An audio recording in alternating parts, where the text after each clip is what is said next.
.33 plus 1/4 with this angle, so the deck sits at 33 inches.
Well, guys, what you're looking at is what I have left on this build series, and this is maybe a day, day and a half worth of work. Probably more like a day. I could probably bust it out in a day. But yeah, wiring and lights, and the breakaway system, and then it's time to test, tweak, and tune on the old trailer. One other thing that I'm making a change on is I ordered the longer version of these jacks for the back. These are the 10-inch extension. They make one that has a 15-inch extension, so I'm just going to swap those out. I want a little bit more adjustability on the rear. So like if I have a flat tire and I want to change out the flat tire, I don't have to bust out like a rolling floor jack. I can just put one of those on the back, lift up the trailer, hopefully, and swap out the spare. So some of you may notice the talk of the town, steel on steel slides around. Well, I had it planned. Come on, guys. You know me better than that. If you're on this channel and you subscribe regularly, all of the stuff that you guys come up with, some of it I appreciate the advice on, but the other stuff I've already figured it out, but I haven't had a chance to get that far in the build yet for you to see it. I had an old tire carrier strap that I never, or a tire tie down strap for towing a car on a dolly. I don't even know where I got it from, but it's brand new. It was sitting there.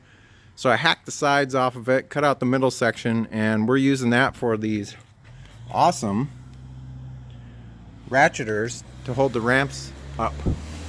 Well, to keep them in position. They're not really holding them up. They're just putting a little bit of tension on them so that they stay leaning forward like that.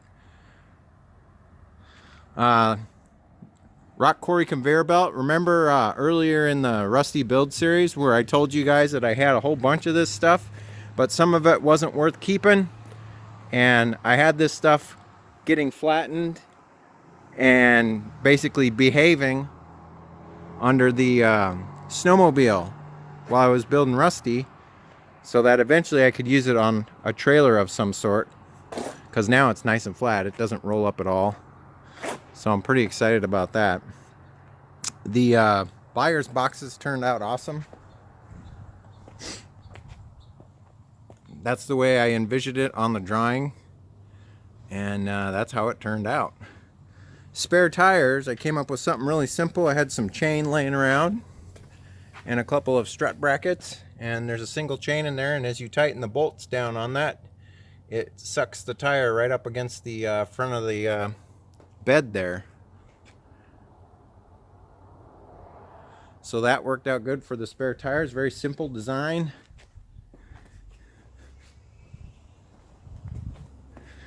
Boy, he looks sharp, doesn't he?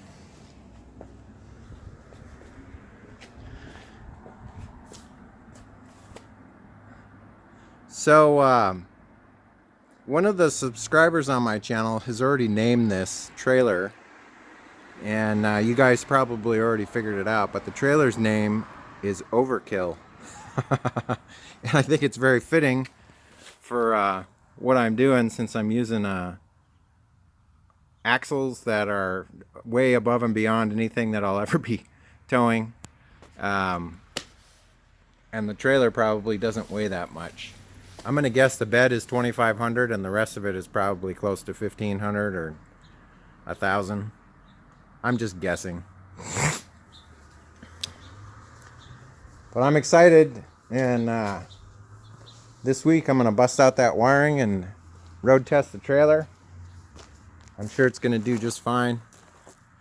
There's more weight up front than there is in the rear. I know looks can be deceiving and everybody's concerned about the axle placement. Well, guess what? The best way for somebody to learn is to make a mistake. And if I make a mistake, well, there's a couple of options. I can just remove the front axle altogether, or I can take the front axle and move it to the rear. I left options open for me to do that. But I think it's going to be fine. There's going to be a lot of weight that I can teeter back and forth with Rusty, because remember, his motor sits kind of up front. It's kind of a mid-engine mount, So the weight on Rusty will probably be more towards the front, and I could easily get the trailer 60-40, which is what's required for a little bit of tongue weight. And honestly, on these anything above 2 axles, where you start to get into triple axles, a lot of the 1/3 rule on trailers doesn't apply too much, because now you're having the axles do the weight, the supporting of the weight, rather than the vehicle. And it's really hard to get something with 3 axles or more to sway back and forth. I mean, you can do it, but you'd have to try pretty hard. So I think that's going to be it for this episode, guys. If you like this episode, give me a thumbs up. If you're not subscribed yet, I'd love to have you as a subscriber.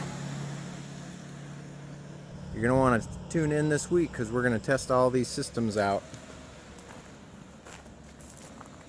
But other than that, guys, I hope you're staying safe. Take care, and I'll catch you next time. See you later. Bye-bye.